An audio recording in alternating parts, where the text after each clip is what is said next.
나, 사람 유니센스 나긴 게 lời ghé xin na batang Ờ, ane Xin gửi lời chào tới tất cả quý Pháp hữu đang nghe qua mạng, đặc biệt là tất cả chư Tăng và đặc biệt là chư Ni ở các ni viện, và tất cả quý Phật tử, nam nữ Phật tử và các anh chị em. Xin gửi lời chúc sức khỏe.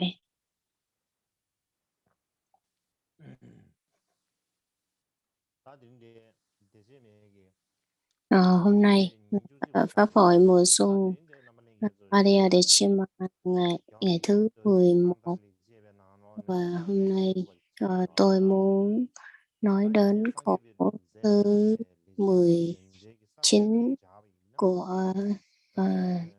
tự truyện cuộc đời giải thoát những thiện nghiệp. Và theo cái chương mục thì là phương pháp tu tập là một điều phương diện thực tế, thì có hai, đó là nhập định tu hướng độ ngã thao, quyết định tìm những phương pháp loại bỏ những nghịch chuyên. Thì trong này chỉ có 10 phần.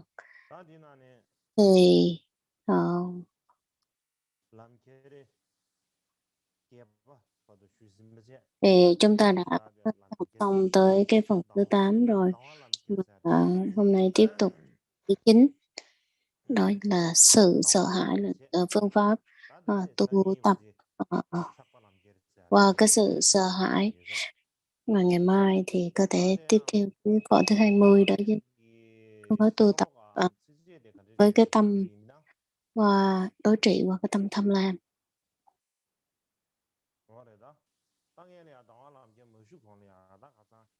Và trước khi đi vào cái khổ thứ 19 thì tiếp tục cái phần ngày hôm qua là cái khổ thứ 18. Khổ thứ 18 thì hôm qua chưa có nói tới cái đoạn kết, thì chưa có xong. Như hôm qua chúng ta đã nhắc tới, đó là cái khổ thứ 18 có 3 cái điểm chính yếu. Và cái thứ ba đó chính là khi mà cái chướng ngại hoặc là cái tốt hoặc là cái xấu nó diễn ra đối với cuộc đời của mình, đó là cái cơ hội tốt nhất để mà mình tu tập. Hôm trước thì hôm qua thì cũng đã nói tới rằng là như thế nào để mình có thể tu tập tốt khi mà mọi tình huống xấu. Nhưng mà hôm nay tiếp tục cái phần đó là nếu như mà nó xấu tới thì những cái điều không may tới thì mình làm sao mình có thể tu tập được. Ở trong cuộc sống của tất cả chúng ta thì đối với người nào thì cũng phải nghĩ rằng đây là cái cơ hội tốt nhất để mình có thể tu tập. Cũng giống như nước vậy, nước nó chảy thì nó chảy xuống thôi, chứ nước nó không bao giờ nó chảy lên. Nên cho nên rằng là mình sẽ tu tập được khi cái lúc mà cái cơ hội, khi cái lúc mà cái tâm của mình nó sẽ gây ra, nó cảm thấy đau khổ hoặc là những cái điều bất lợi tới trong cuộc sống, thì đó là một cái cơ hội tốt để mình thực hành và tích lũy phước đức. Cũng giống như cái việc mà mình đi mua bán, đi đầu tư tiền vào cái đầu tư tiền hoặc là mua cổ phiếu đầu tư, thì lúc nào mình cũng bỏ cái số tiền nhỏ ra để mà mình đầu tư. Mình bỏ cái số tiền đối với cái tiền lãi, tiền gốc ấy, mình bỏ ra mình đầu tư, và sau bao nhiêu ngày đó thì trong một cái thời gian đó thì nó sẽ có cái nó có cái nó có cái là giống như bây giờ thì nó có tiền điện tử.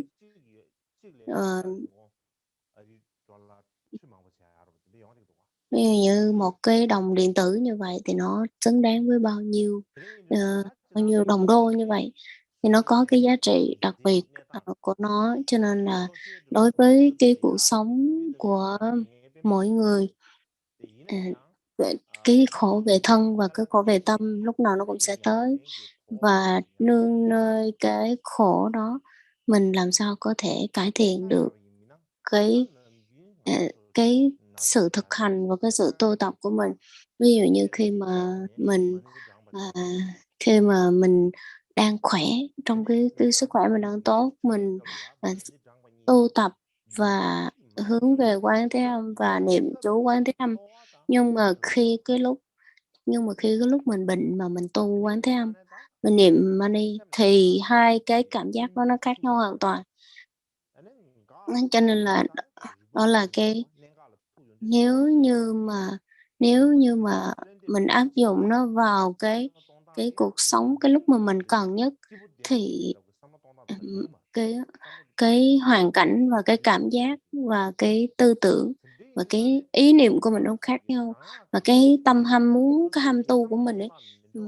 nó tham cầu về Phật pháp nó cũng nhiều hơn. Cho nên khi mà cái tâm mình nó cầu nguyện, mình tập trung vào một cái điểm nào đó để mà mình mong ước rằng mình thoát ra khỏi cái bệnh tật, thì chắc chắn rằng là cái trạng thái của tâm nó sẽ khác hơn so với những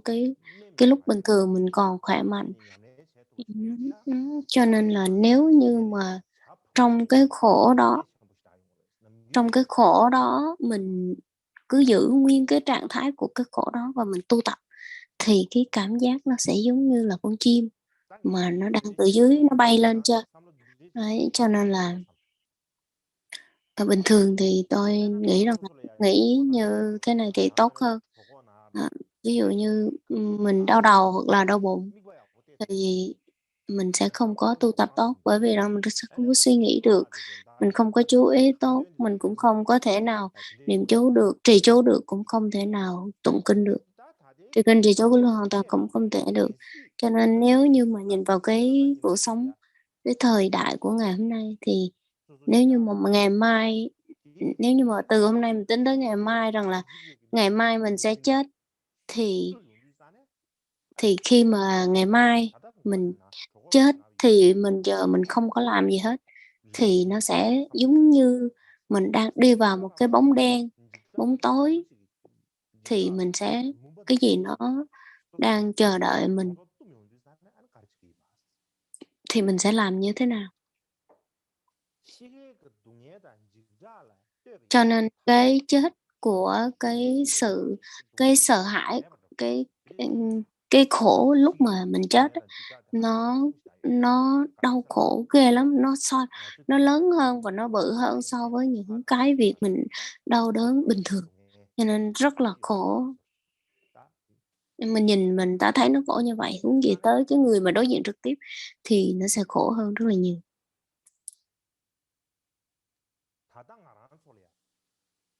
Cho nên vì vậy chúng ta bây giờ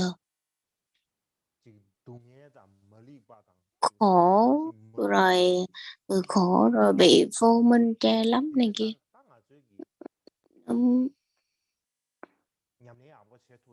Nếu mà lúc đó mình nắm lấy cái cơ hội đó để mình tu tập tốt, thì ngay cái lúc mà cận tử nghiệp nó tới, lúc sắp chết đó, lúc là sắp chết đó, đó là cái bước để mình sửa soạn cho cái lúc mình sắp chết, và đó là cái bài giống như luyện tập đối với cho cái việc là mình sắp chết. Cho nên nếu mình nghĩ như vậy thì rằng là nhận diện một cách đúng đắn như vậy, thì đây là một cơ hội cực kỳ tốt để cho mà mình tu tập. Nên cái việc tu của mình nó cái tiến triển hay không, thì cũng giống như hồi nãy giờ trước giờ đã nói, mỗi lúc mình khó khăn, đau khổ, cả về thân, cả về tâm, thì giữ nguyên cái trạng thái đau khổ, trong cái trạng thái đau khổ đó để mà tu tập, thì chắc chắn là cái sự tu tập của mình nó sẽ có tiến triển. Trong cuộc đời của mình, trong cuộc đời của mình nó lúc nào cũng bị thăng trầm lên xuống, thì cái tâm của người đó nó sẽ tốt hơn, nó biết nghĩ xa hơn và biết cách tư duy hơn, có sự tính toán hơn. Cho nên rằng là người đó sẽ khôn hơn, có những cái trải nghiệm hơn. Cho nên nếu như mà đối diện với những cái đau khổ, khó khăn như vậy thì cái phương pháp cái sự tu tập của mình nó sẽ có dày dặn hơn và làm như thế nào để tốt hơn đối với tâm của mình. Nên từ đó cái trí tuệ cũng như cái phương pháp tu tập của người đó nó có cái mức độ tiến triển nhất định. Ngài Trầm Khôn Rinpoche có nói một câu rằng là về cái câu nói đó tôi không có trích dẫn nguyên văn được, nhưng mà cái ý nghĩa của nó là trong cái cuộc sống của mình, cái mà quan trọng nhất đó chính là sinh và tử. Với lại khi sinh và khi tử, đó là hai cái điều quan trọng nhất trong cái cuộc đời của mình. Ngoài ra tất cả những cái tư tưởng chẳng hạn như sự nghiệp hoặc là này kia thì nó đều không có quan trọng bằng sinh và tử. Cho nên khi mà cũng giống như Ngài nói, trong cuộc đời của mình, cái mức độ thăng trầm nó lên xuống thì khi trực tiếp trải qua những cái thăng trầm như vậy thì dù cái khó khăn nhiều hay ít thì chỉ có cái người trải nghiệm đó nó sẽ rơi vào cái khó khăn, nó sẽ rơi vào đúng cái tâm của cái người đó và cái mức độ cảm nhận của người đó. Cũng giống như ví dụ khi mà giống như là một cái bức tường đá cao như vậy thì đối với con kiến thì nó cao, nó thấy cái bức tường đá đó giống như là cái ngọn núi. Nhưng mà nếu như mà con kiến nó phải nó bò qua cái bức tường đó thì nó giống như là như cái ngọn núi, nó phải trèo qua cái ngọn núi đó, vậy rất là khó khăn. Nhưng mà đối với cái con chó thì nó nhìn thấy cái bức tường đá đó thì nó thấy rằng là ôi không có khó khăn lắm. Cho nên nếu như mà nó có thể nhảy qua, nó cố gắng một chút xíu thì nó có thể nhảy qua cái bức tường đá đó. Cho nó cái cách nhìn của nó khác hơn so với con kiến.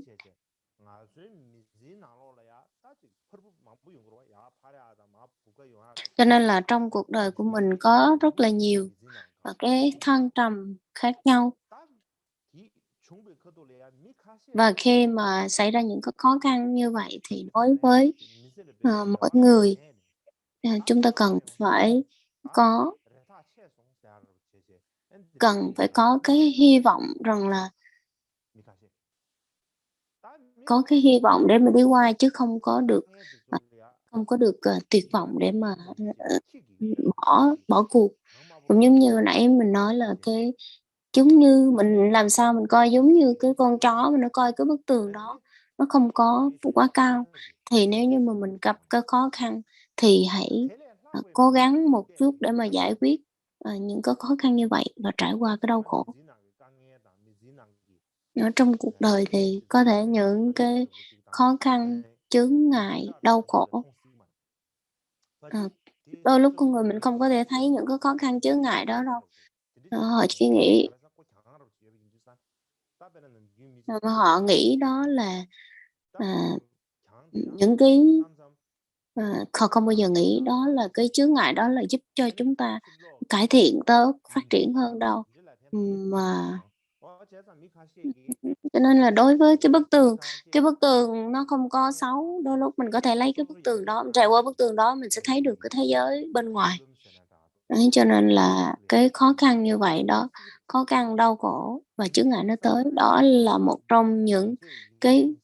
cơ hội để cho mình có thể nâng cao cái trí tuệ của mình và cái sự hiểu biết, cái khả năng hiểu biết của mình. Cho nên là đối với cái hoàn cảnh khó khăn như vậy thì nó dựa vào cái kỹ năng và cái kinh nghiệm của mỗi người tích lũy qua từng ngày. Cho nên nếu như mà mình trải nghiệm, tốt và đó là nếu mình lấy đó là cái cơ hội để cho mình, trải nghiệm rất là tốt. Ví dụ như một ví dụ khác, chẳng hạn như kim một con dao, đó là một con dao nếu như mà mình sử dụng thì, nó sẽ sắc và bén hơn, chứ còn nếu như mà mình không có sử dụng để đó hoài thì nó sẽ dễ bị rỉ sắt. Ờ, so với những cái bậc thầy, ờ, quý báu đi trước thì, đối với, ừm, mình không có cái khả năng, mình cũng không có những cái kinh nghiệm sống hoặc là tu tập tốt như các ngài, hoặc là nếu mình có chút xíu đi nó cũng không phải như các ngài được. Đối với các ngài Đối với các ngài là có rất là nhiều cái khó khăn, rất là khó khăn, mặc dù vượt qua không nổi nhưng mà các ngài vẫn đứng lên và bước đi. Dù, cho ma vương hoặc là thiên ma làm hại thì các ngài cũng đứng lên để mà đi tiếp. Thì từ đó mới vượt qua được những khó khăn, chướng ngại để mà tới cái chiến thắng chứ không phải là, à, cho nên nhìn qua những cái tấm gương của các cái bậc đi trước, bậc thầy đi trước, các ngài luôn có cái lòng dũng cảm để mà vượt qua chướng ngại, khó khăn cũng hơn chúng ta rất là nhiều lần, chứ không phải là các vị đó là một trong những cái người đặc biệt gì đó, còn mình là người phàm phu cho nên mình không có như vậy đâu. Không phải là như vậy đâu, các ngài đã vượt qua rất là nhiều khó khăn, chướng ngại. Ờ, ừm, ừm, cũng vậy, khi mà những cái trong các cái kho tàng kia sau mình kể tới các cái lòng dũng cảm của bậc anh hùng, thì các vị mình thấy là cái lòng dũng cảm và cái sự hy sinh của các cái bậc anh hùng đi trước, rất là dũng cảm, họ đã hy sinh cả bản thân để mà cứu lấy đất nước cho này kia. Nên khi mình nhìn thấy những cái tấm gương như vậy, thì mình có thể phát khởi được cái tâm như vậy hay không? Cho nên rằng là tại sao các vị này, các vị anh hùng này họ có được cái lòng yêu thương và hy sinh bản thân tới mức độ như vậy. Nghĩa là khi mà so với cái khó khăn và cái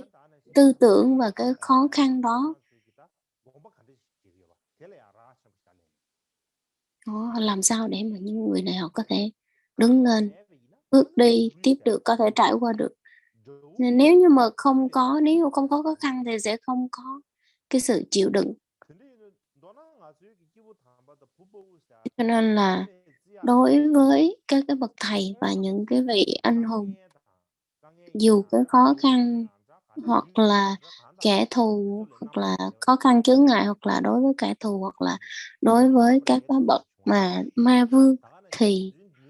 các loài ma thì các ngài vẫn, lúc nào cũng cũng luôn giữ vững cái lòng tin và ý chí, dường như không có nản chí, không có gục đầu để mà chấp nhận thất bại đâu.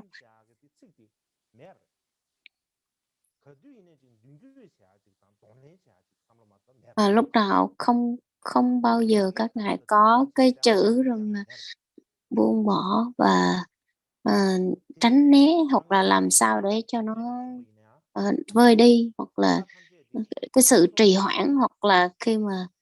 các vị này bị, bệnh hoặc là, cái tâm bệnh, cái chán nản quá thì cái tâm bệnh, dường như không bao giờ có những cái từ này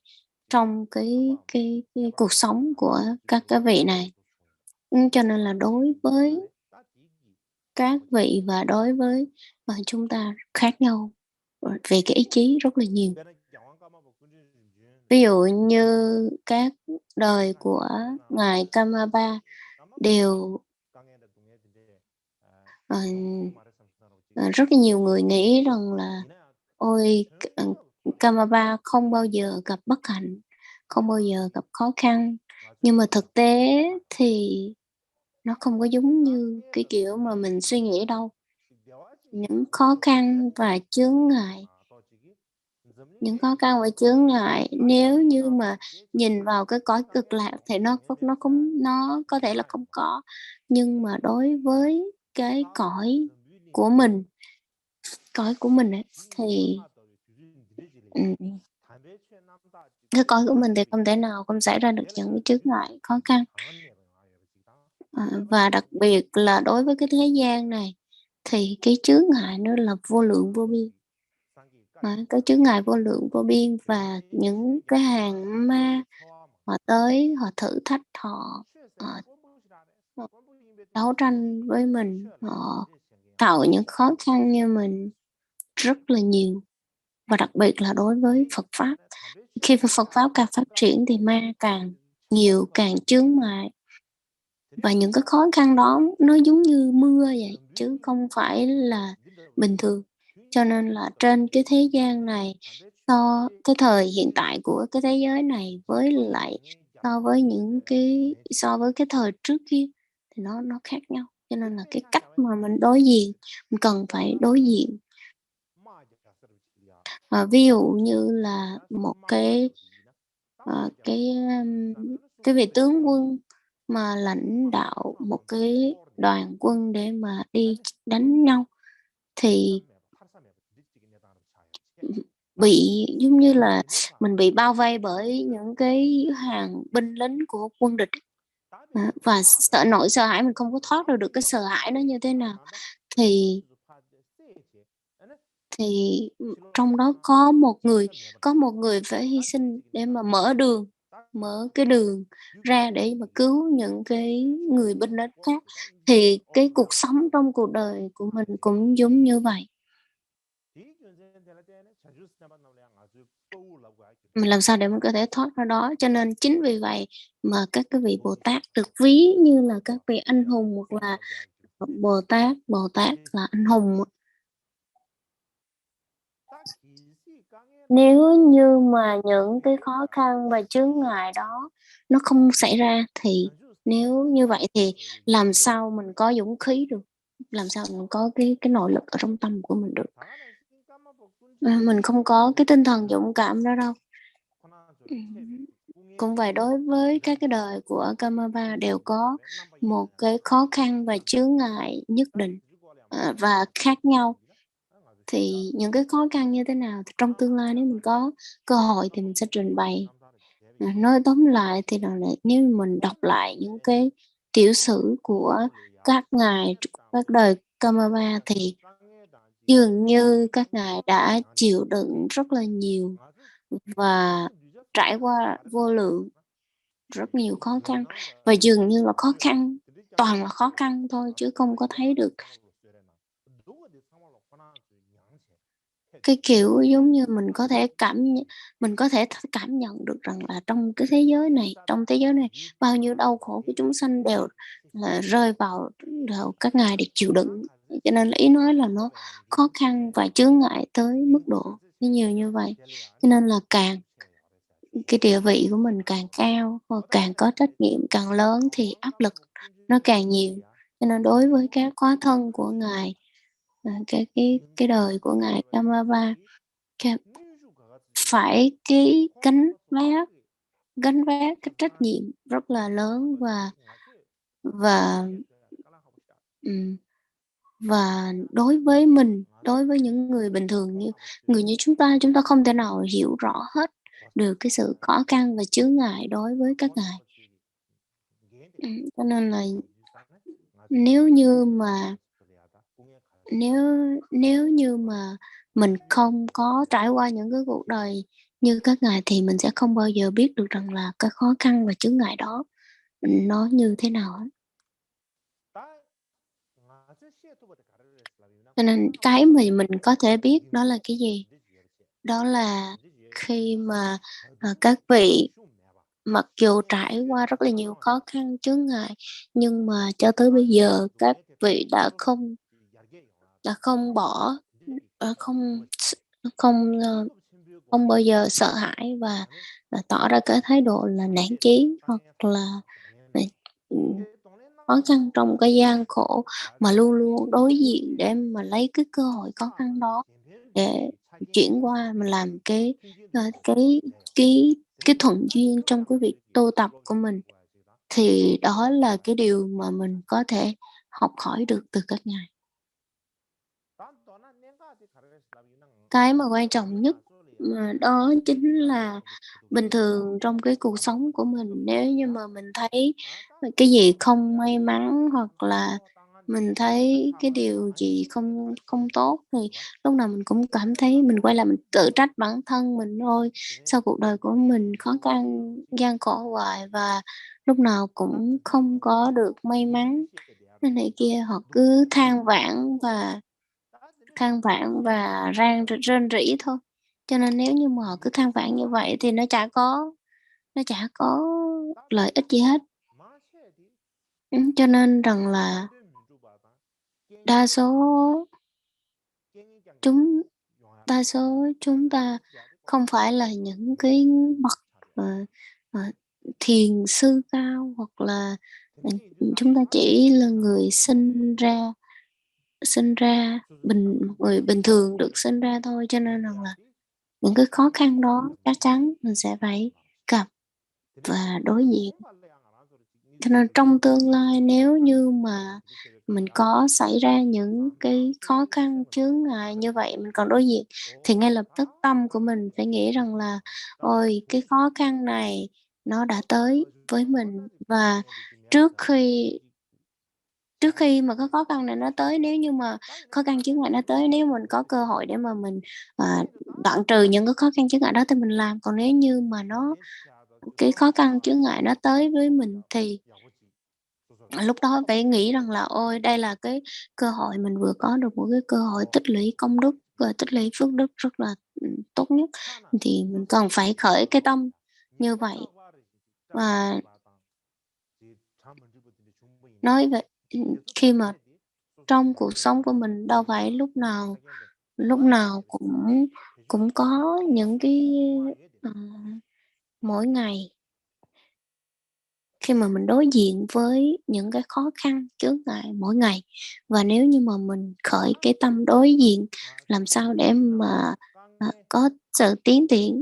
triển hơn đối với bản thân của mình, thì đó là cái cơ hội rất là tốt.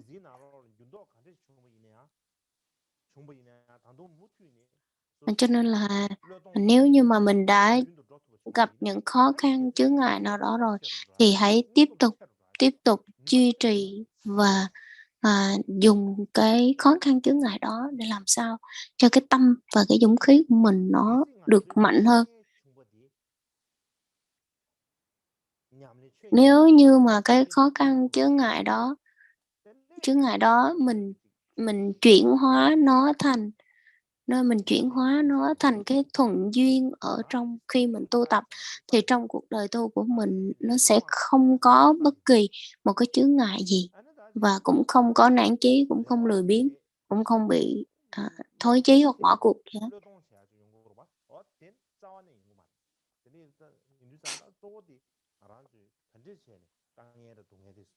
Cho nên là, cái khó khăn, chướng ngại của mình hãy lấy những cái khó khăn, chướng ngại đó để mà làm cái hành trang, cũng như là làm cái điều kiện phụ trợ vào, làm bạn đối với cái việc là mình tu tập và Phật Pháp.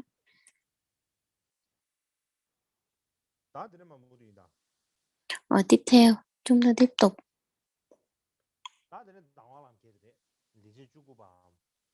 và, cái khổ thơ thứ 19 đó là, tu tập qua cái việc vượt qua cái sự sợ hãi.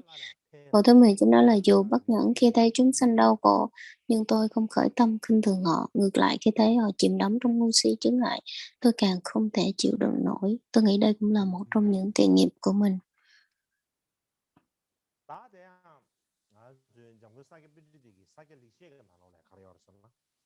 Trong quyển sách tên là Psychology, những lời dạy của Sakya.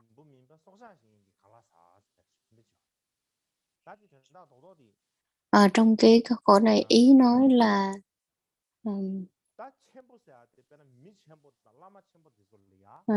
những cái người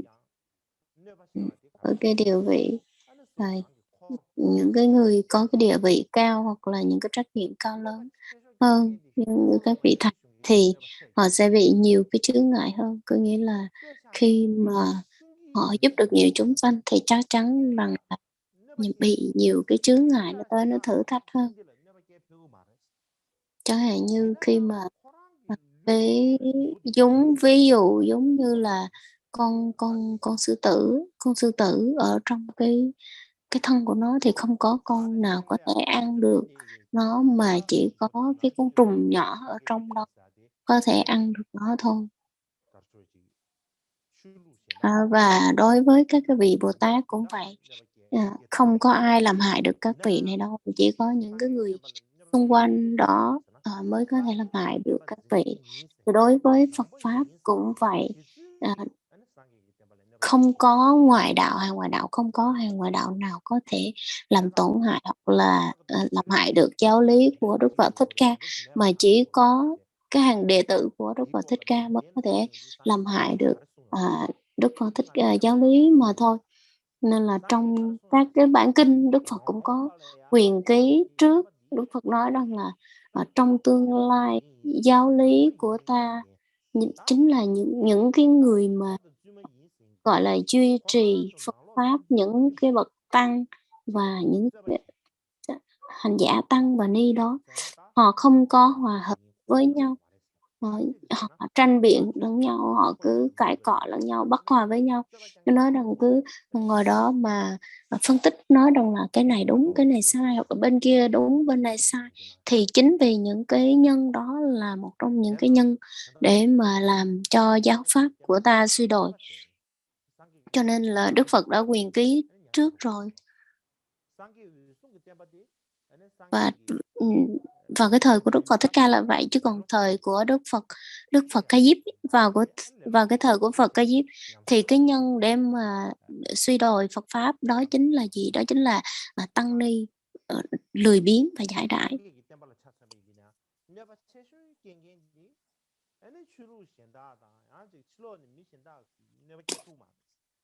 Cho nên là đối với Phật Pháp thì rằng là khi mà cái mà làm cái nhân nào làm cho cái nhân nào làm tổn hại Phật Pháp nhiều nhất, đó chính là cái nhân từ những các cái vị tăng ni hoặc là những cái người mà trì giữ Phật Pháp. Chứ còn không có ai, không ngoài các vị này ra thì không có ai có thể phá hoại được giáo pháp của Đức Phật Thích Ca.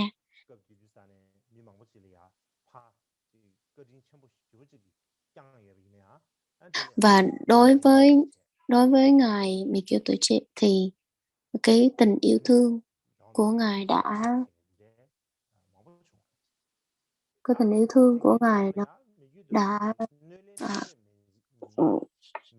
chạm tới cái tấm lòng, chạm tới dân chúng, và ngài luôn cố gắng yêu thương chúng sanh. Ngài không có cần người khác họ phải đáp đền lại những cái công ơn mà ngài đã giúp đỡ họ. Ví dụ như là một số người thì thuyết pháp độ sanh và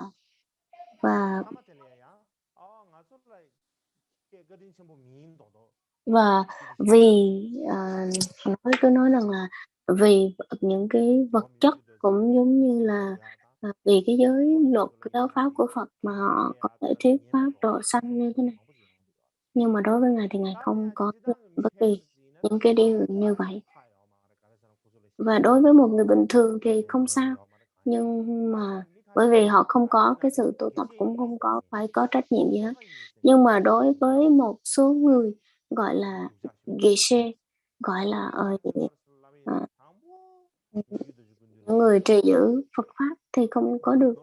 Những người như vậy ban đầu thì họ đi tới, họ đảnh lễ ngài Ni Kiêu Thực Tế, và Và sau đó họ cứ xưng là ôi họ là người học giả, rồi cứ tới đánh lễ ngài và cúng dường những cái món vật chất này kia. Nhưng mà đối với ngài thì ngài không có nhận, nhưng mà họ hy vọng xong rồi một cái điều gì đó bất như ý thì bắt đầu khởi cái tâm là bất tín tâm, hoặc là sau đó là có thể là không có nghe lời ngài, không có làm đúng theo những cái lời ngài dạy. Và họ hy vọng rằng là ôi tôi đã là một trong những người kiến thức tốt, học giỏi uyên bác như này mà Kamaba lại không có xem trọng những cái kiến thức của tôi như vậy, và tôi sẽ đi tới những cái vùng khác, đi tới những cái vùng khác để mà hóa độ chúng sanh và trở thành nổi tiếng hơn thì rất là tốt hơn. Như các vị hãy coi tôi giống như là các vị mở mắt ra mà nhìn tôi một ngày nào đó tôi sẽ thành những cái sự việc, những cái mẫu chuyện như vậy nó xảy ra rất là nhiều đối với cái thời của ngài vì cái tuổi trên.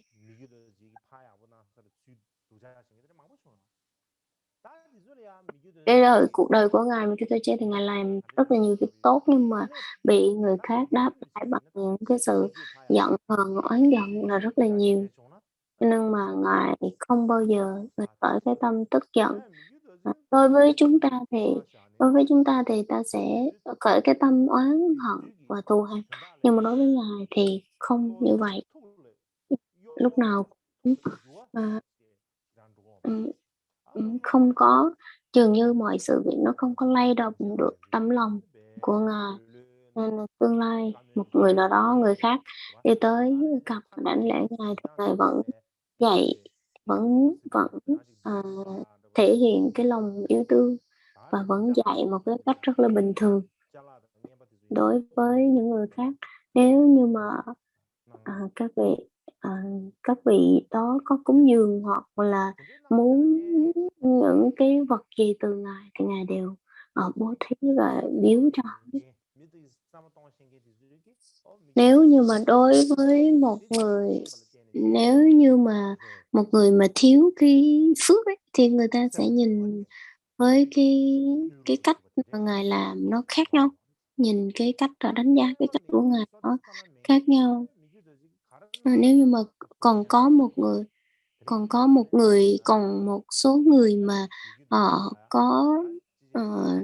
có phước có phước đức và nhìn vào đó thấy là ôi những cái hành động của ngài đều là những cái hành động tốt. Còn những cái người mà người nghèo hoặc là người mà không thích ngài thì dù làm bất kỳ một cái gì thì họ đều sẽ khởi cái tâm không thích. Cho nên là dù nói tóm lại là dù ai mà hại ngài thì ngài cũng vẫn đều không có ờ, khởi cái tâm trả thù hoặc là oán ghét họ, mà lúc nào cũng yêu thương họ. Chúng ta nghĩ vậy là 30 phút.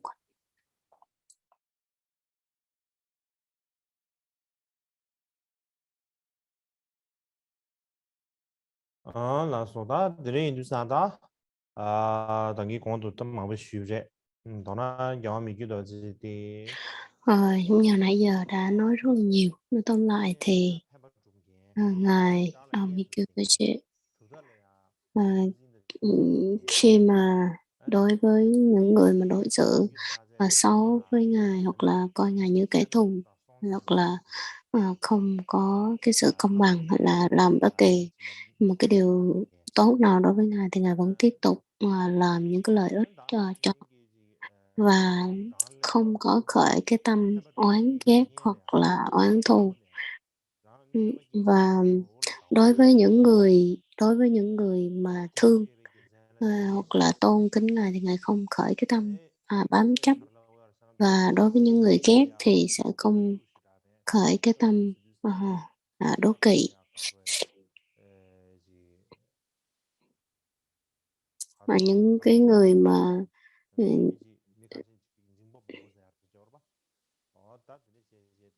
lúc đó thì cũng có những người nói rằng là ngài là rất là quá cực đoan, bởi vì không có nghiêm khắc, cũng không có ờ, không có đúng cái điều lệ của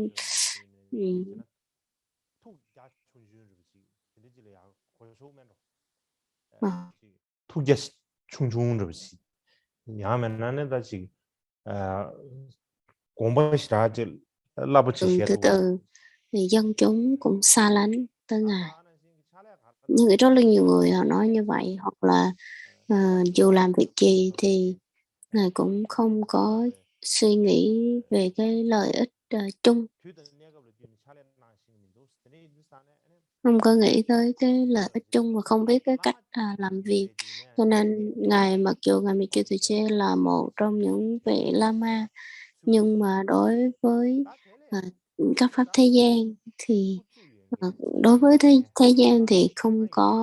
có hợp. Là những cái người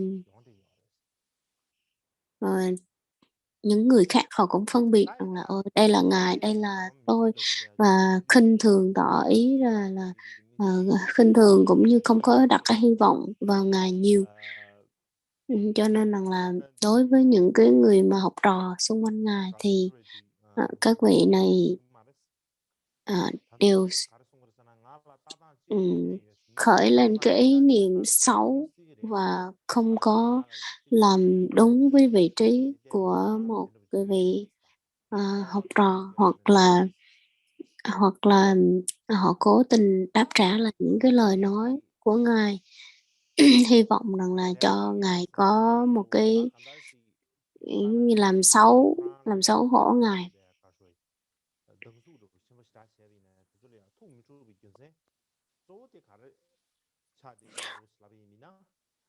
Và dù cho ai làm cái gì, Ngài cũng không có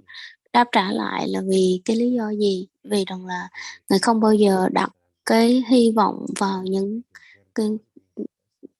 những cái người đó, và dường như không có bám chấp vào các cái vật chất của thế gian.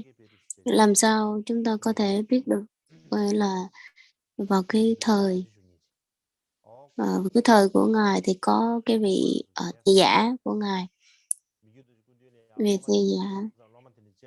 Đối với khi mà những cái người học trò của Ngài đi đảnh lễ Đức Ngài Mikitsuche thì vị thị giả cũng có nói chuyện, và khi nói chuyện với nhau thì họ sẽ biết được rằng là cái tư tưởng và cái cách làm của Ngài như thế nào, đối với thế gian có hợp lý hay là không hợp lý, có đúng với những cái gì mà họ mong muốn hay không.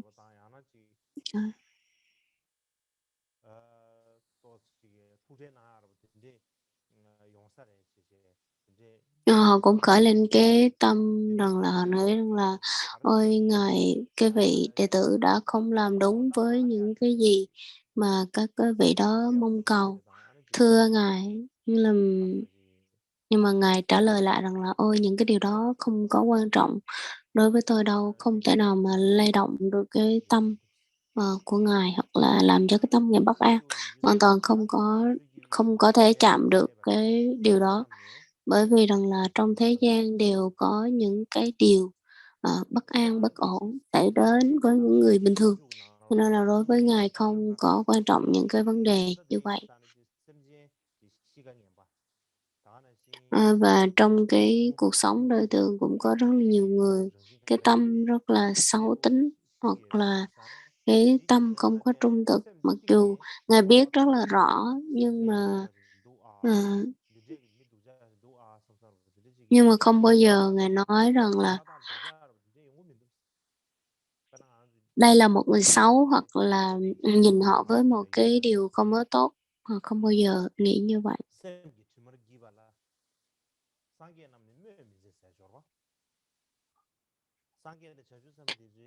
Trong cái bản mà cầu nguyện Đức Phật Di Lặc thì Nghi Quỷ thì có cái câu là tất cả chúng sanh mà bị chi phối bởi nghiệp và phiền não, dù họ có bị những cái lỗi lầm gì thì cũng không có nói rằng là không có chấp các vị chúng chúng sanh ấy sai lầm, hoặc là không có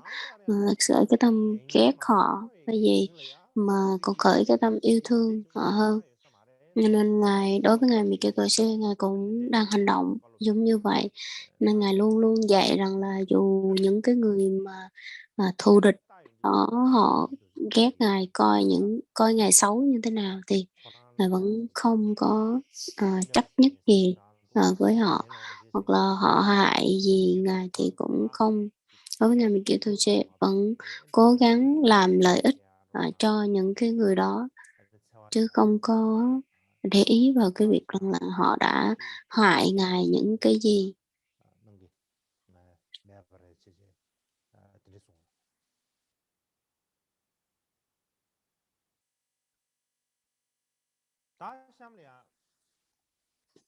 Tiếp theo, cái khổ thứ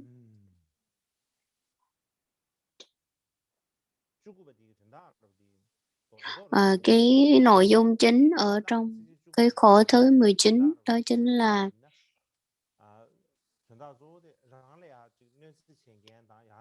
nghĩa là nếu như mà đối với những cái người mà đối xử xấu với mình, làm hại mình thì mình phải đối xử,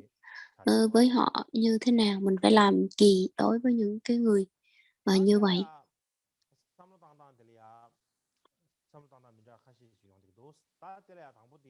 Trong đó có hai cái ý chính, hai cái phương pháp tư duy chính đó chính là suy nghĩ về 8 cái pháp của thế gian. Và trong này có hai mục, có nghĩa là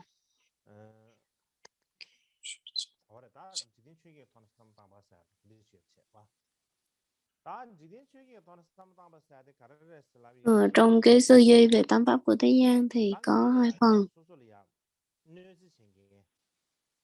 Ừm,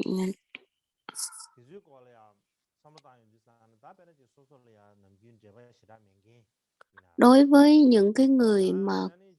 xa mình hoặc là không có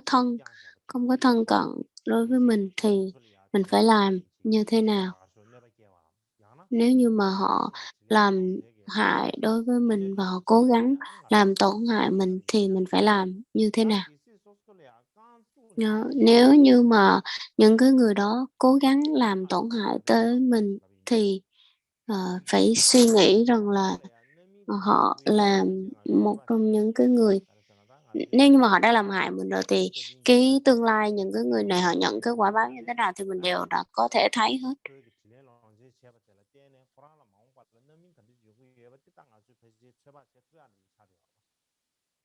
Cho nên là nếu như mà người đó người ta hại mình hoặc là mình không có làm gì mà họ làm hại mình, như vậy thì nói về nhân và quả thì chắc chắn là họ sẽ nhận cái quả báo như thế nào. Ví dụ như nếu họ gieo cái nhân tốt thì họ sẽ nhận cái quả báo tốt, nếu mà hay gieo cái nhân xấu thì chắc chắn họ sẽ nhận cái quả báo xấu. Và nhưng mà nếu như mà đối phương họ có làm xấu đối với mình thì trong tương lai dù cho họ nhận cái quả báo gì, họ nhận cái quả báo nào đi chăng nữa thì cũng đối với những người mà tin nhân quả đó thì chắc chắn là sẽ có nhân quả như vậy. Dù cho, người dù cho cái người đó làm hại tới cỡ nào thì chắc chắn mình sẽ khởi lại cái tâm yêu thương đối với người đó. Vì sao? Vì rằng là Vậy rằng là, đối với những người mà tin tưởng nhân quả đó thì họ nghĩ rằng là thôi tất cả những cái điều mà họ làm xấu như mình như thế này thì chắc chắn rằng là cái quả báo họ sẽ nhận. Nhưng mà cái đối tượng mà làm hại mình, đối tượng đó họ không có biết, họ không có nhận diện được rằng là tương lai họ sẽ bị cái quả báo như vậy, cho nên là họ bị vô minh và phiền não che lấp và chi phối đi họ thì họ không có cơ hội để mà họ biết được, cho nên họ dường như không có bất kỳ một cái tự do gì để mà nhận thức ra được cái vấn đề đó. Và đối với chúng ta nếu mình đã biết được rằng là quả báo như vậy, họ sẽ gặp như vậy, cho nên mình không có khởi cái tâm oán ghét hay là gì mà tức giận, mà phải khởi cái tâm yêu thương những người này, nhiều hơn. Bình thường, thì bình thường thì Nếu như mà tất cả chúng ta đều, nếu ai làm hại mình thì tất nhiên mình sẽ có những cái tâm không vui hoặc cái tâm bất an, chắc chắn sẽ có. Ờ, và đôi lúc mình sẽ khởi cái tâm là ôi người đó họ đã cố tình quấy quấy não mình sẽ có những cái cảm nhận như vậy. Cho nên là những cái cảm thọ khổ mà mình nhận hoặc là những cái bất an mình nhận đó mình sẽ khởi lại cái tâm là tức giận đối với họ. Cho nên nếu như mà mình nghĩ rằng là ôi họ tại sao họ lại ờ, gây tổn hại tới với mình như vậy. Nếu mà đối với những cái người mà làm tổn hại mình thì chia ra làm những cái tổn thương mà mình phải đau khổ mình phải chịu đựng á, thì nó chia làm bốn bốn bốn cái cấp cấp độ. Cái nhất đó là họ đã làm cho mình mất mất của cải và không có được tôn trọng. Cái thứ hai đó là họ chỉ lỗi mình. Cái thứ ba này cho mình là chỉ lỗi mình thì mình làm mình tổn thương. Cái thứ ba đó chính là họ làm cho mình đau khổ về thể xác và tinh thần. Cái thứ tư đó chính là họ khinh bỉ và xúc phạm mình. Cho nên là bốn cái bốn cái phạm trù hoặc là bốn cái hướng mà bốn cái phạm trù mà người khác sẽ làm tổn hại mình về bốn cái mặt phương diện như thế này. Cho nên dù bốn cái phương diện này nếu mà áp dụng trong trong 8 cái pháp thế gian thì nó đều nằm trong 8 pháp thế gian hết. 8 pháp thế gian thì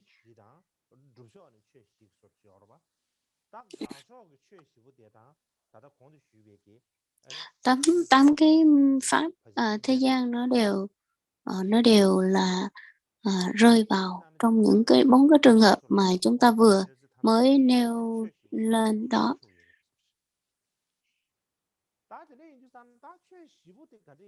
Nên đối với bốn cái phương pháp này, đó là cái gì? Nếu như mà nếu như mà họ có ờ, mình có bị mất mát của cải hoặc là những người khác họ cứ nghĩ rằng là họ gọi là nêu lỗi của mình hoặc là làm cho mình đau khổ hoặc là khinh bỉ mình, thì cái điều quan trọng nhất đó là cái tâm của mình nó phải đừng có bám chấp vào những cái vấn đề như vậy và đừng có chấp vào cái cái cảnh ở bên ngoài. Phải nhìn cái tâm của mình hơn, chứ nếu như mình bám chấp bên ngoài thì khi mà người khác họ khởi lên những cái tâm niệm như vậy thì cái tâm của mình sẽ liền không có vui và mình bị bám chấp vào những cái vật ở bên ngoài, chẳng hạn như khen chê và mình xem trọng những cái lời của người khác nói. Thì dù cho nếu mình không xem trọng những lời người khác nói, mình không bám chấp vào, thì dù cho người ta có khen mình như thế nào, chê mình như thế nào thì mình sẽ không có cái tâm là yêu thích và tâm đau khổ như vậy.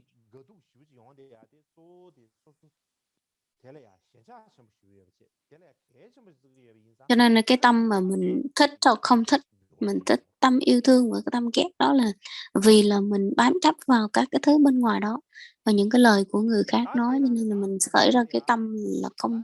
không thích hoặc sân si trong đó. Và đó là cái đầu tiên trong bốn cái phạm trù mà bị rơi vào đó, nghĩa là à, à, đánh mất những cái thứ mà mình à, yêu thương và quý trọng.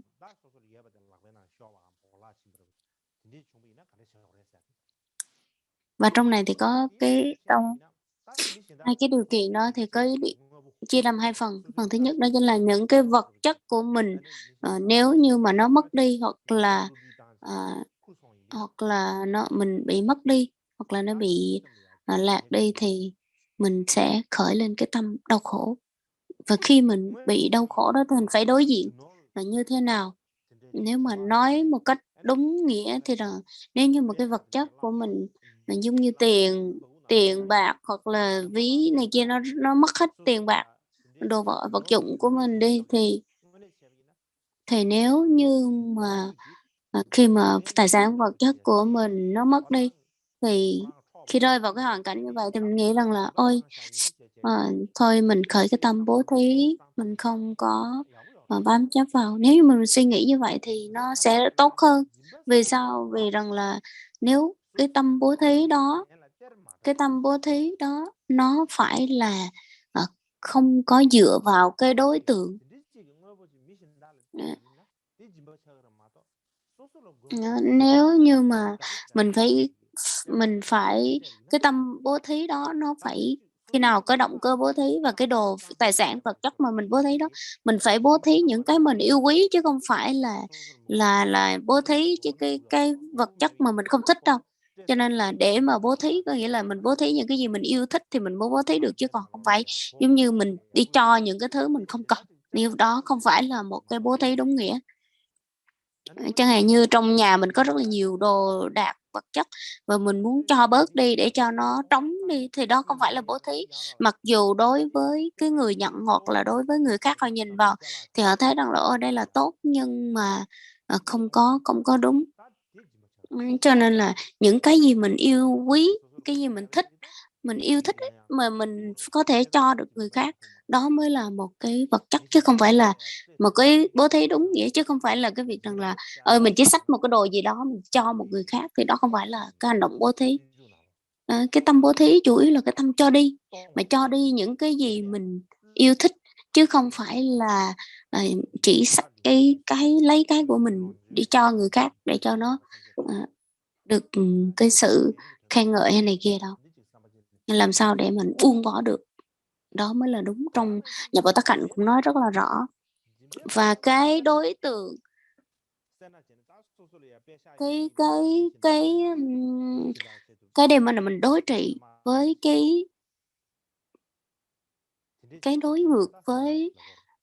bố thí đó chính là làm sao để đoạn diệt tâm cái tâm cái tâm mà ki bo, cái tâm keo kiệt. Cho nên là hành động bố thí nó là đối trị với cái tâm keo kiệt. Cho nên nếu như mà mình không cho được những cái mình yêu thích thì chắc chắn mình sẽ không có đoạn bỏ được cái tâm keo kiệt. Nên dù mình đối với cái cuộc sống của mình rất là yêu thích những cái thứ mà mình trân trọng và mình quý, mình nâng niu nó dữ lắm. Cho nên là nếu như mình mất một cái gì đó thì cái tâm mình sẽ bất an và đau khổ liền. Cho nên khi mà xảy ra những cái trường hợp như vậy thì phải khởi cái tâm rằng là ôi lúc này đây là cái cơ hội tốt để mà mình bố thí cho cái người ăn trộm đó hoặc là cho những cái người mà mình vô tình mình bị mất đó, bởi vì mình rất là yêu thích những cái vật dụng của mình. Hoặc là đối với cái người mà ăn trộm cái tài sản của mình nghĩ rằng ôi thôi rồi bố thí cho họ đi, có thể rằng là những cái tài sản vật chất quý báu của mình nó có thể đem lại lợi ích cho họ và cầu mong rằng là những cái đó nó có thể đem lại lợi ích cho cái người đó và hy vọng trong tương lai họ không có bị nhận lấy những cái quả báo xấu ác. Chúng ta phải cầu nguyện như vậy. Nói tóm lại thì nếu như mà có ai ăn trộm cái ví tiền của mình hoặc là ăn trộm của cải vật chất của mình thì cũng nghĩ rằng là ôi tôi đã bố thí cho họ và tôi đã tặng cho họ những món quà tốt và lấy đó làm cái cơ hội để mà mình phát khởi cái tâm bố thí và à, cái cơ hội để mà tích lũy phước đức. Trong trong trong tục ngữ có câu rằng là một cây cung mà bắn trúng hai con chim á. Có nghĩa là khi mà mình bị mất một cái mình có thể chuyển hóa nó thành hai cái cơ hội để cho mà mình tu tập.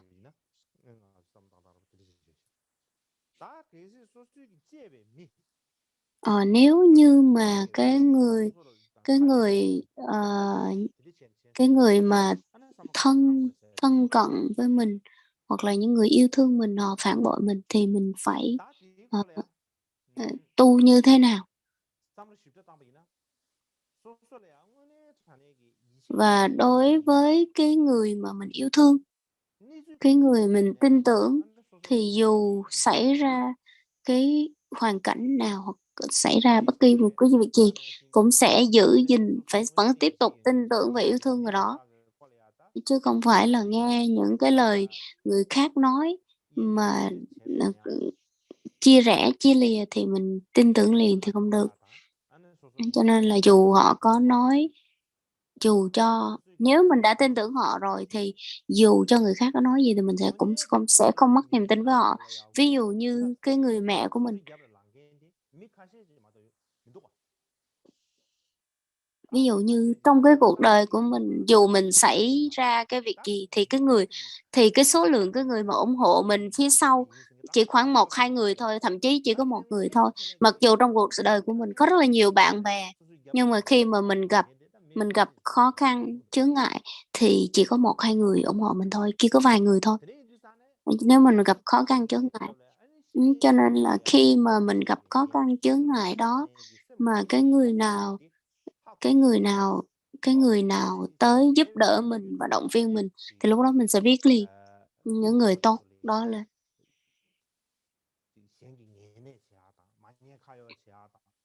Và trước đó thì mình thấy những tấm gương của những cái vị bậc thầy đi trước đối với Đức Phật, và Đức Phật cũng vậy, dù cho ai làm hại cũng không có khởi cái tâm oán hận. Cho nên Đức Phật cũng bị Đề Bà Đạt Đa làm tổn hại, nhưng mà ngài không có gây cái tâm oán thù hoặc khởi lên cái niềm oán thù. Thời của Phật cũng rất là nhiều cái hàng ngoại đạo canh tị đố kỵ với ngài mà làm hại ngài rất là nhiều, nhưng mà ngài cũng không có oán giận và trả thù họ. Họ cũng gây những cái thù oán giống như là hiểu lầm rồi nghi ngờ cái tài năng hoặc là cái danh tiếng của Đức Phật. Nhưng mà đối với các cái bậc tiền bối, các cái bậc thầy đi trước thì không bao giờ khởi cái tâm mà oán hận hoặc cái tâm không vui hoặc là cái tâm mà trả thù thì không có, và cũng không làm hại lại những cái đối tượng mà đã làm hại mình. Thay vào đó thì các ngài lúc nào cũng khởi cái tâm từ bi nhiều hơn, và vì cái sự chướng ngại của bị chi phối bởi nghiệp và phiền não và che lấp bởi vô minh, cho nên là những người này họ không có cái trí tuệ để mà tu tập, họ không có trí tuệ, nên là các ngài càng khởi cái niềm cái lòng thương đối với những chúng sanh đó hơn. Ví dụ như một người mẹ có đầy cái lòng yêu thương đối với người con của mình, khi mà khi mà người người con tới cái tuổi thành niên ấy, tuổi thanh niên, thì cái người con đó sẽ không có nghe lời cha mẹ nhiều, và đôi lúc thì đi qua đêm không về luôn, và cãi lại cha mẹ này kia. Thì đối với một người mẹ yêu thương con thì dù cho người con đó có bất hiếu tới cỡ nào, làm những cái điều xấu tới cỡ nào, thì cái người mẹ đó vẫn không bao giờ rời xa cái đứa con của cái đứa con đó, mà càng ngày lại càng yêu thương cái đứa con đó nhiều hơn.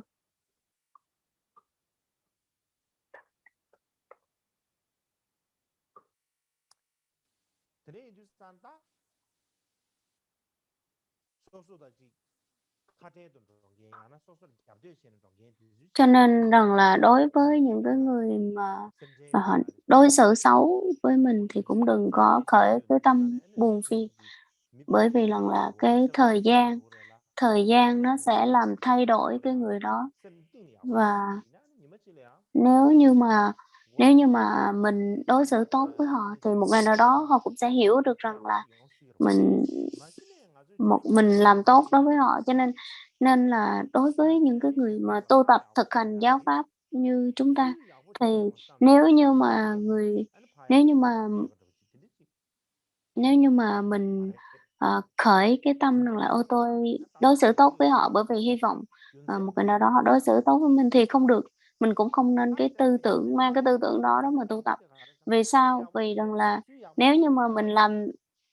nếu như mà vì rằng mình làm tốt cho họ nhưng không nhất thiết họ sẽ làm tốt lại đối với mình. Cho nên nếu mình cứ hy vọng người ta làm tốt lại đối với mình, người ta trả ơn mình thì chắc chắn rằng là, ừm, mình sẽ bị, cái sự bất công và bất công đó thì mình sẽ đau khổ thôi. Cho nên là đối với cái thực tế thì mình thấy là không hợp lý rồi.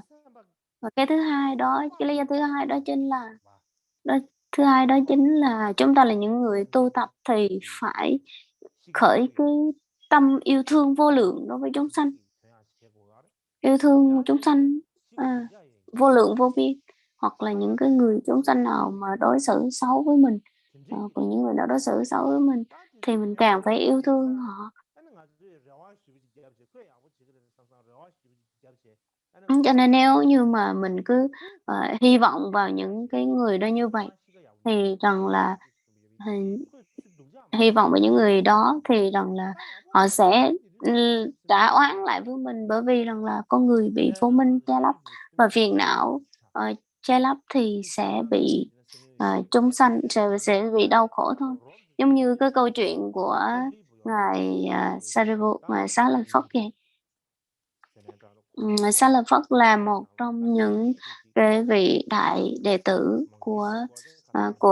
Đức Phật. À, Xá Lợi Phất và Mục Kiền Liên. Thì trong cái câu chuyện của ngài Xá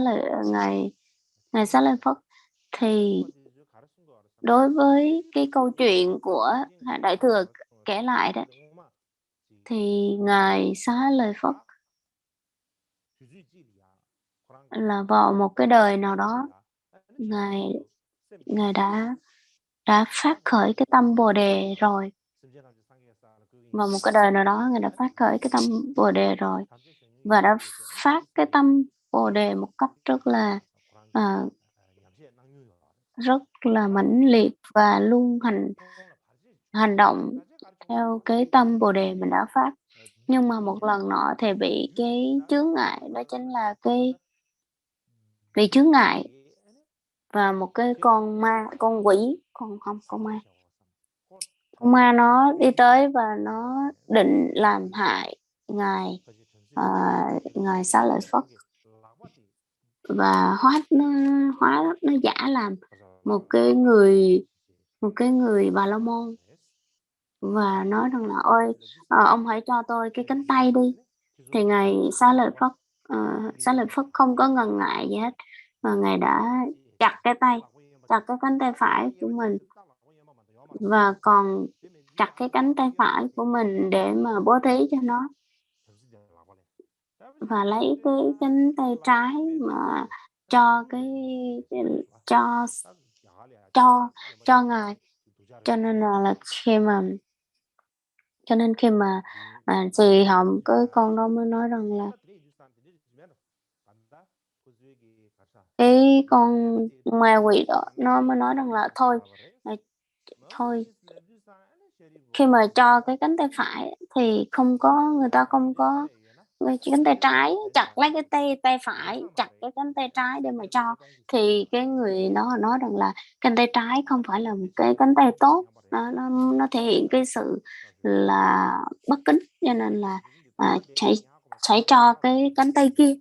Thì, ngài đã chặt và cho luôn họ.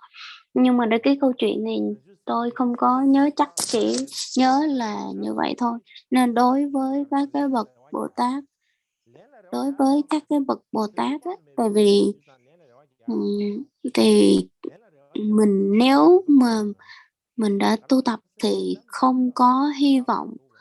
vào bất kỳ những cái gì mình đã làm, bởi vì rằng là chúng sanh thì có, rất là nhiều cái căn cơ, khác nhau,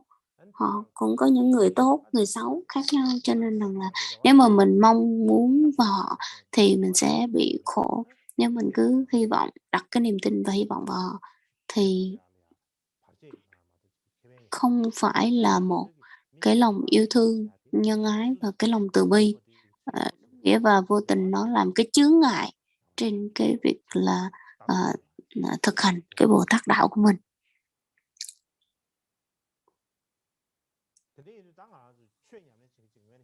Cho nên nếu chúng ta là một trong những người tu tập thì đặc biệt là những người mà tu Đại Thừa thì lúc nào cũng trên cái ngưỡng của tâm Bồ Đề và tâm từ bi. Tâm từ bi bác ái.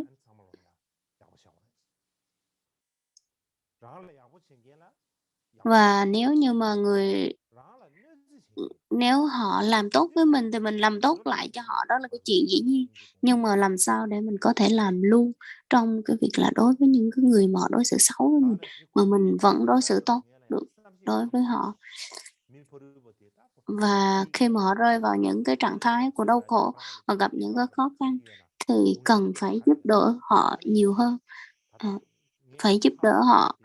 phải coi rằng là họ có cần sự giúp đỡ nào không để mà phân tích ra ý kiến, phân tích góp ý họ làm sao để cho họ thoát khỏi cái đau khổ đó, và đừng bao giờ mà tính toán đối với họ, nhưng đừng có tính toán rằng là ôi hồi xưa ông đã làm xấu đối với tôi và bây giờ tôi muốn trả thù, ví dụ này kia, thì cũng đừng bao giờ nghĩ và làm như vậy.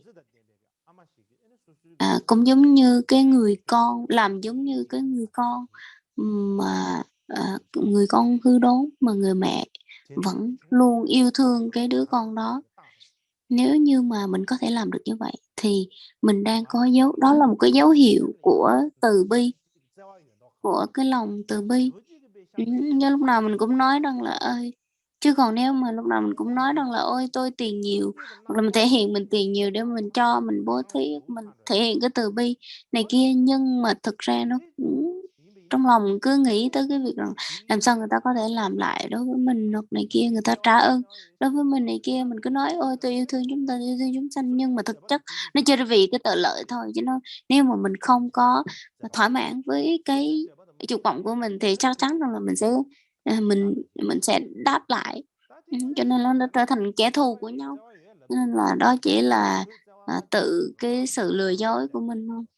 lừa dối mình thôi. Cho nên là họ chỉ nói rằng là ôi tôi có lòng yêu thương, tôi có lòng yêu thương thôi, chứ thực chất là vì bản thân là nhiều, chứ không phải rằng là họ vì cái tình thương đó, vì chúng sanh đó đâu.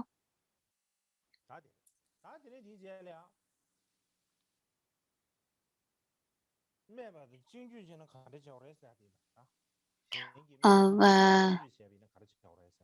nếu như mà người khác họ xúc phạm và ờ, họ chỉ lỗi mình thì họ khinh thường ấy, và họ chỉ lỗi mình, chỉ trích mình thì mình phải làm như thế nào? Thì trong đó thì trong 8 trong 8 cái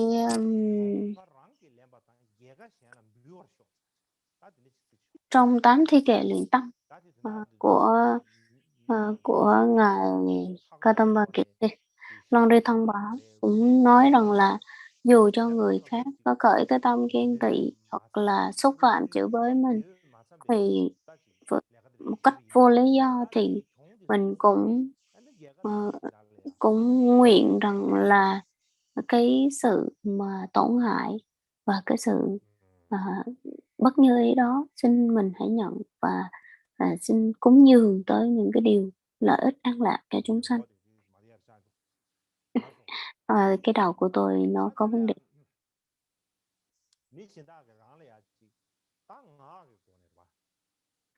Cho nên là khi mà người khác họ cứ o bế mình, họ cứ nịnh bợ mình, họ cứ khen ngợi mình thì phải nghĩ như thế nào? Hoặc là họ à, chửi bới, họ khinh thường, họ khinh bỉ mình thì phải làm thế nào? Thì phải nghĩ rằng là nếu như mà họ khinh thường mình, họ đố kỵ với mình thì là vì cái tâm ganh tị đó mà họ có những cái tư tưởng, cái lời xúc phạm như vậy. là vì họ bị vô minh và phiền não che lấp. Mà nói rõ hơn thì là họ làm như vậy vì trong cái tâm của họ nghĩ quá nhiều và đố kỵ nhiều. Ờ, hoặc là ừm, hoặc là họ không có biết cách điều phục cái tâm của họ mới xảy ra những cái vấn đề như vậy. Nói tóm lại thì họ không có được tự do mà bị chi phối bởi nghiệp và phiền não. Cho nên là họ muốn mà họ cũng không làm được, mà vì cái tâm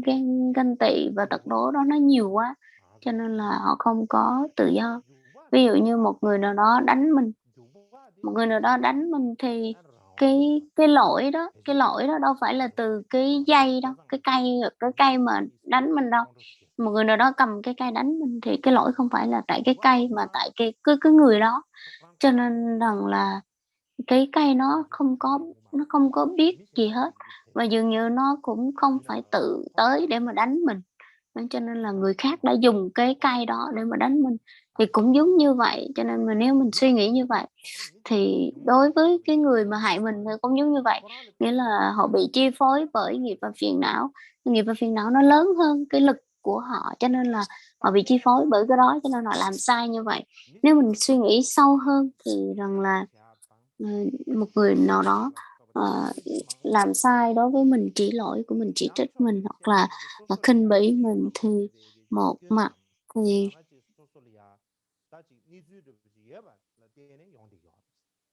mặt thì ai cũng có những cái điều sai lầm, hoặc là những cái mặt xấu, ai cũng có. Nhưng mà có thể là mình bị một chút xíu thôi, nhưng mà đối phương họ lại làm cho nó bự ra, họ thổi phồng những cái lỗi lầm của mình lên. Đó. Vì vậy nếu như mà mình lấy cái cơ hội đó, mình đừng có những người họ không biết tu thì sẽ lấy cái cơ hội đó để mà đáp trả lại những cái người khác. Cho nên rằng là dù cho dù cho họ có khinh bỉ, hoặc là dù họ có khinh bỉ hoặc là họ chỉ trích đi mình, thì cũng lấy cái cơ hội đó để mà nhìn vào bên trong, để mà xem thêm là mình có cái lỗi lầm gì không để tu tập. Chứ đa số khi mà người nào đó chỉ lỗi mình, chỉ trích mình, thì mình không bao giờ nhận ra cái lỗi của mình đâu. Như hôm trước ấy, chúng ta đã có nói cái câu rằng là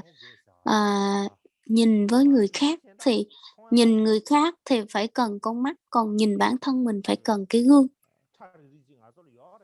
Cho nên rằng là đối với cái việc rằng là mình nhìn nhìn bản thân mình, mặc dù mình có con mắt nhưng mình vẫn không nhìn được bản thân của mình đâu. Cho nên là mình phải có cái gương thì mình mới thấy được mình. Nên nếu như mà không có cái gương thì mình đâu có thể nào mà thấy được mình đâu. Cho nên là cái lỗi của mình ấy, những cái lỗi của mình đa số không bao giờ thấy ra được, mà chỉ thấy cái lỗi của người thôi, chứ không bao giờ thấy cái lỗi của mình đâu. Bởi vì bởi vì cái tâm của mình cứ nhìn ra bên ngoài thôi, cái tâm của mình nhìn vào cái đối phương đó thôi. Cho nên cứ nhìn qua nhìn lại thì toàn thấy là những cái lỗi lầm, cái sai trái của người thôi, chứ không có thấy được cái sai của mình. Và dường như mình thấy cái sai của người thôi, chứ mình là toàn bộ là mình là đúng.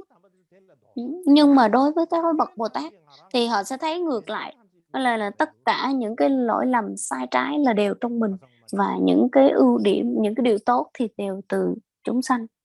Nhìn vào chúng chúng sanh. Hình dung như hôm trước có cái câu của ngài Kệ Sĩ Lăng Thân Bà đấy, nói rằng là dù tôi có đọc tới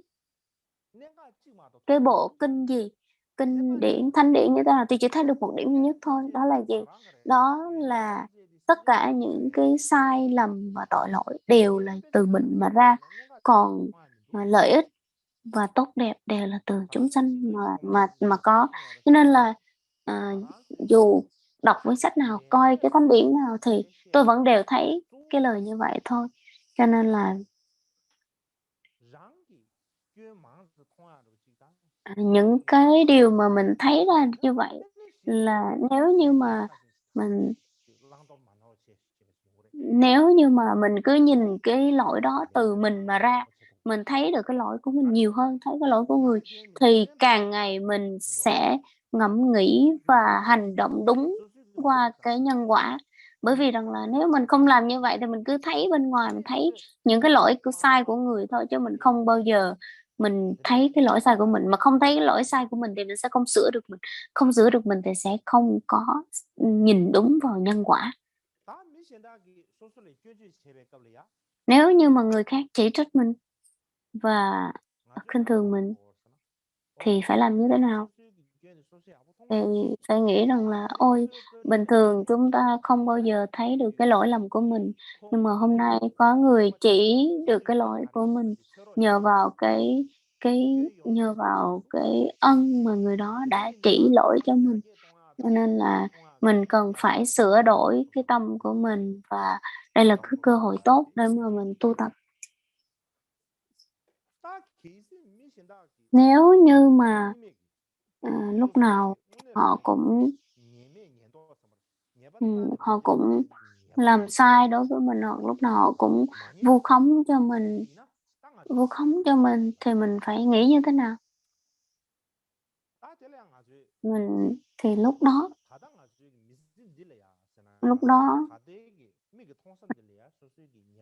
mình nghĩ rằng là ôi, bây giờ hồi nào tới giờ mình không, nếu như mà mình không có làm bất kỳ một cái việc gì cho họ, nhưng mà biết đâu từ kiếp trước mình đã làm những cái điều sai và mình vu khống họ, cho nên bây giờ cái quả báo mà mình nhận lại thì đó là cái điều cũng có thể. Cho nên là, chứ không phải là không có một cái gì là không có nhân và không có quả hết, chứ không phải là, lúc nào nhân quả nó cũng có rõ ràng hết, mà tại mình không thấy thôi, chứ không phải là không có nhân, không có quả, hoặc là nhân quả không có đúng hay này kia.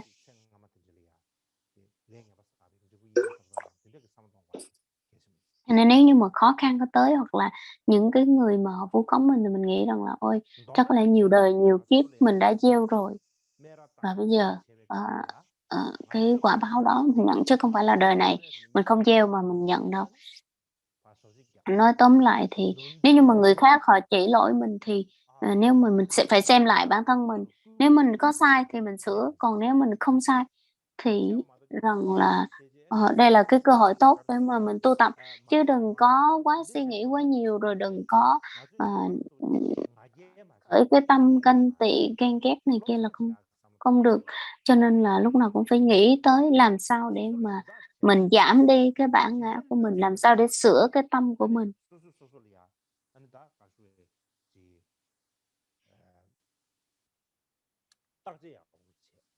Sửa đổi cái tâm của mình và phải nhìn vào bên trong để mình chiêm nghiệm coi mình đã có những cái lỗi lầm đó hay không. Nếu mình sửa được thì là mình tốt cho bản thân mình. Và nếu như mình thực hành tốt thì mỗi ngày mình sẽ phát triển, tiến triển hơn, lúc trước. Và đó là cái điều mà mình đang thực hành. Mình hy vọng mình có thể tu tập tốt hơn, lúc trước.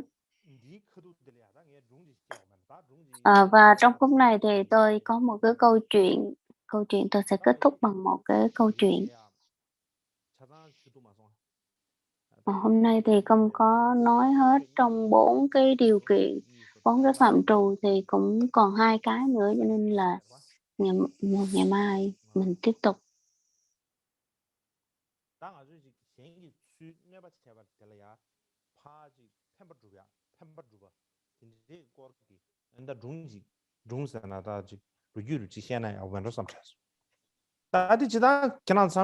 Tôi có một cái câu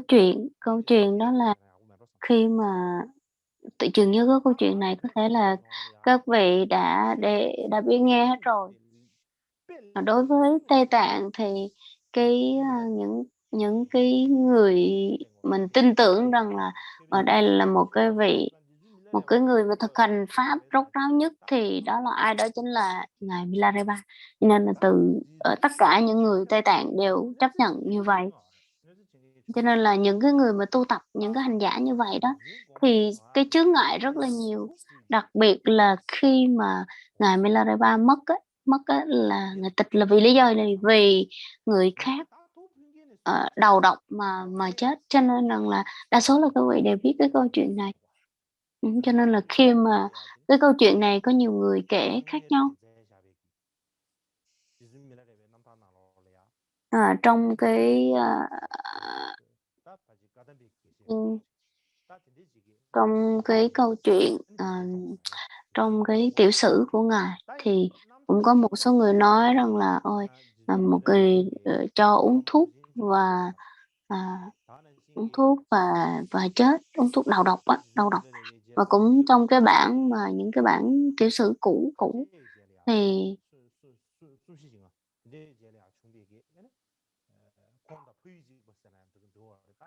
nói rằng là một cái người ở ngài trong sách của ngài Kamapa đó, những tiểu sử được viết bởi ngài Kamapa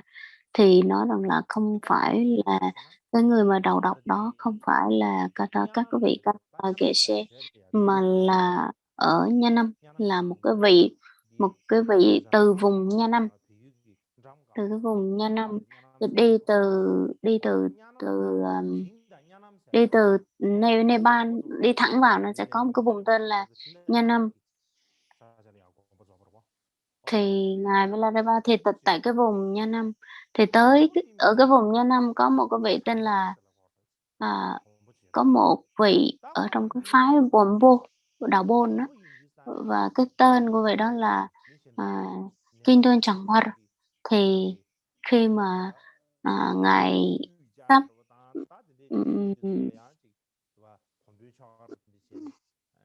theo cái nghi quỹ của những cái người vốn vốn này thì họ sẽ tìm mọi cái cách để mà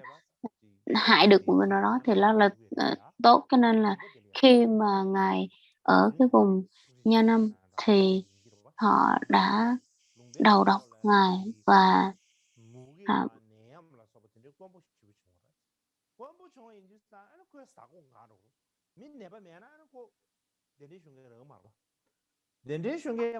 và trong cái thời đó thì có rất là nhiều người giống như những cái vị quan chức họ làm sao để họ tạo ra phải có bệnh thì mới có bác sĩ, rồi từ cái có bác sĩ thì mới có người tới trị bệnh, có bệnh nhân thì mới có người trị bệnh. Thì một lần nọ thì có một người đem chén thuốc độc tới dâng cho ngài, nhưng mà ngài từ chối và ngài không có ngài không có ngài không có uống. Và tiếp theo đó, sau đó thì có một cái bệnh truyền nhiễm, một cái người bị bệnh truyền nhiễm, một người phụ nữ bị cái bệnh truyền nhiễm tới, và cái người mà muốn giết ngài để mới nói với người phụ nữ bị bệnh đó, nói rằng là ôi nếu mà tới mà đưa thuốc độc lại cho ngài Milarepa đó thì tôi sẽ cho bà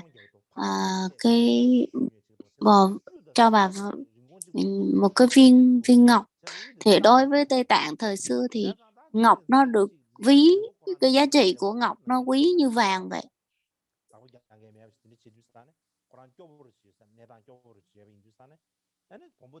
Cho nên là cái bà phụ nữ này, người phụ nữ này tuy là mang bệnh nhưng mà cũng rất là nghèo, cho nên rằng là giao cái cuộc giao ước trao đổi là nếu như mà bà này đưa được cái chén thuốc độc cho ngài Milarepa thì bà sẽ có một cái viên ngọc. Cho nên là cái người phụ nữ này đã nhận lời và đi đem cái chén thuốc độc tới cho ngài Milarepa. Và và cái bà phụ nữ này mới đem cái chất độc đó đi tới bỏ trong cái chén sữa chua của ngài Milarepa. Và ngài Milarepa nhìn nhìn nhìn cái người phụ nữ này một cách ngạc nhiên, mở mắt nhìn cái người phụ nữ này và nói với cái người phụ nữ rằng là ôi nếu như vì để cho bà có được cái viên ngọc quý này mà tôi sẽ ăn cái chén sữa chua này. Cho nên là Ngài đã ăn hết cái chén đó. Và sau khi mà Ngài ăn xong thì Ngài mới nói rằng là thôi, rất là tội nghiệp cho cô, bởi vì điều này rất là tội lỗi. Và đối với bản thân tôi thì là tôi đã xả bỏ cái thân này. Ở đây là cái thân của tôi đã bỏ đi cái chấp ngã đó từ lâu rồi. Cho nên nếu như mà cô đã làm hại cái thân của tôi thì không có nghĩa là cô đã làm hại tôi. Cho nên là hy vọng rằng là cái hành động xấu của cô sẽ không có bị cái quả báo tốt, không bị cái quả báo xấu. Nhưng mà nếu xong rồi Ngài mới đưa cái chén cái chén cái chén thuốc độc đó, Ngài đi rửa sạch sẽ cái chén sữa chua đó đi và đưa lại cho cái cô gái này. Chứ còn nếu như mà để im vậy đưa lại cho cô gái này thì cái chất độc nó sẽ ảnh hưởng tới cô gái này. Ngài đã làm như vậy, và nhờ do cái nhân duyên đó cho nên ngài Milarepa mới bệnh rất là nặng. Và khi mà ngài bệnh nặng thì các cái vị học trò, cái vị đệ tử Repa là cái vị tu hành giống như ngài khóc lóc rất là nhiều. và các và ngài đã nhìn lên trên trời và hát cái bản chứng đạo ca, mới nói rằng là trong cái bản đó, trong cái bài chứng đạo ca đó nói là tất cả những bệnh tật hoặc là những cái gì mà người khác đối xử với mình, những cái chướng ngại đó đều là những cái điều tốt đối với một hành giả vô già. Và khi mà cái vị Vốn Bô họ có cái tâm tưởng xấu như vậy, cái vị mà muốn giết ngài đó, và một cái người phụ nữ mà đã cho người uống thuốc đó thì cũng cầu mong cho những người này họ thoát khỏi cái đau khổ. Thì trong cái bài chứng đạo ca đó đều có nhắc tới như vậy.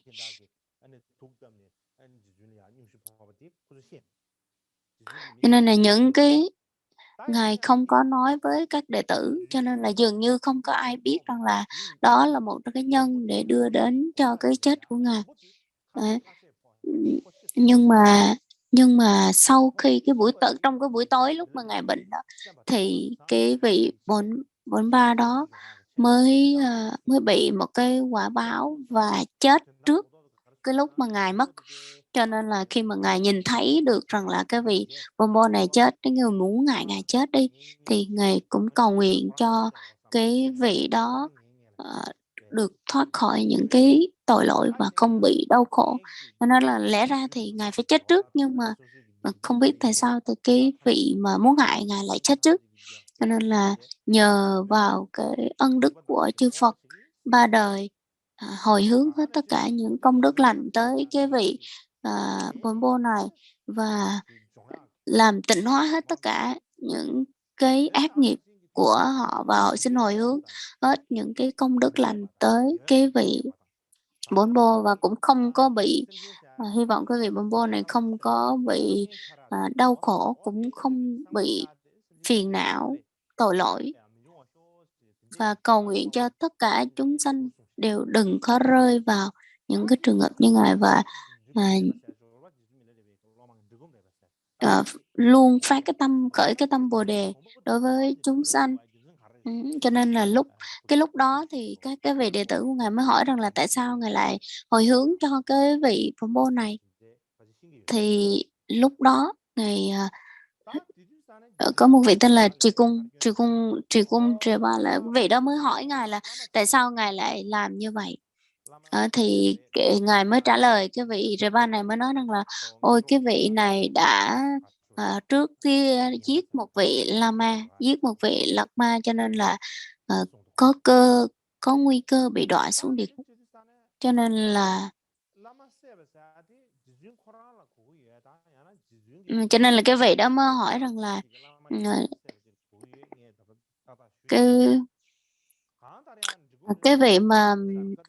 cái vị Lama đó là ai. Thì cái vị đệ tử đề ba này có hỏi lại hay không thì cái đó tôi không có rõ lắm, nhưng